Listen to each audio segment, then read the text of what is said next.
Halo semuanya, balik lagi di channel Mr. Chibi 25. Nah, apa kabarnya teman-teman? Di video kali ini saya akan kembali membahas manga Sensei The Next Dimension. Untuk pembahasan kali ini adalah manga chapter 104. Nah, kalau begitu kita mulai saja pembahasannya. Tenma kini tepat berada di belakang Papillon. Papillon mengenal Tenma yang seorang sen perunggu Pegasus. Namun menurut Papillon, Tenma adalah seorang sen lemah, sehingga ia tidak layak untuk menghadapi Papillon. Melawan Tenma hanyalah buang-buang waktu saja. Tenma tidak memperdulikan ucapan Papillon. Yang ia pikirkan hanyalah ia harus melindungi Sasha. Tenma lalu menyuruh Papillon untuk menjauhkan jarinya dari Sasha. Papillon kembali mengingatkan Tenma, jika Tenma mengganggu urusannya, maka ia akan menyesal. Tenma kemudian melompat untuk melakukan serangan kepada Papillon. Baginya, tidak ada yang harus disesali dengan serangan ini. Papillon harus merasakan pukulan meteor Pegasus. Namun dengan kecepatan yang tinggi, Papillon tiba-tiba berada di belakang Tenma. Ia kemudian memukul punggung Tenma dengan sangat keras, sehingga membuat tubuhnya menghantam tanah sangat keras. Tenma mengerang kesakitan, namun ia tetap mencoba untuk bangkit. Menurut Papillon, pertarungan ini tidak berguna. Perlawanan Tenma hanya akan menjadi sia-sia. Menurut Papillon, di dalam pertarungan tak ada yang bisa menyentuh dirinya, karena Papillon seperti seekor kupu-kupu. Ia pun tak pernah gagal dalam membunuh musuhnya. Dan sekarang ia harus melawan seorang sen perunggu yang lemah. Hal tersebut sangatlah mustahil untuk bisa mengalahkan dirinya. Meskipun direndahkan oleh Papillon, Tenma tidak menyerah. Ia kembali mencoba menyerang dengan jurus pukulan meteor Pegasusnya. Namun ternyata Papillon dengan mudah menghindari serangan Tenma dengan kecepatannya. Karena Tenma masih keras kepala, Papillon akan kembali menunjukkan perbedaan kekuatan di antara mereka.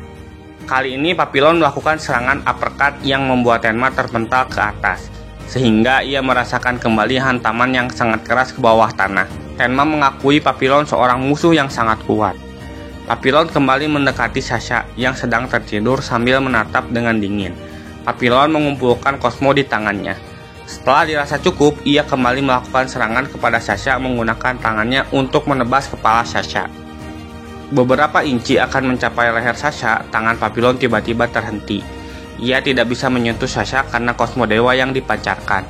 Karena serangannya gagal, Papillon merasa sangat kesal dan mencoba kembali menyerang Sasha. Namun dari arah belakang, Tenma berteriak agar Papillon menjauh dari Sasha.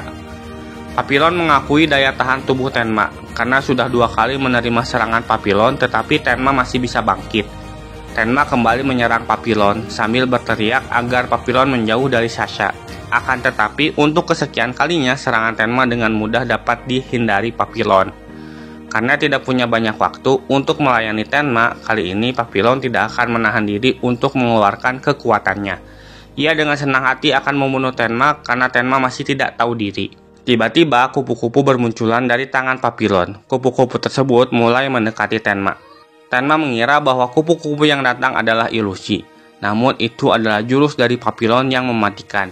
Tenma tidak bisa bergerak karena seluruh tubuhnya dikelilingi oleh kupu-kupu milik Papillon. Secara perlahan, tubuh Tenma terangkat ke langit.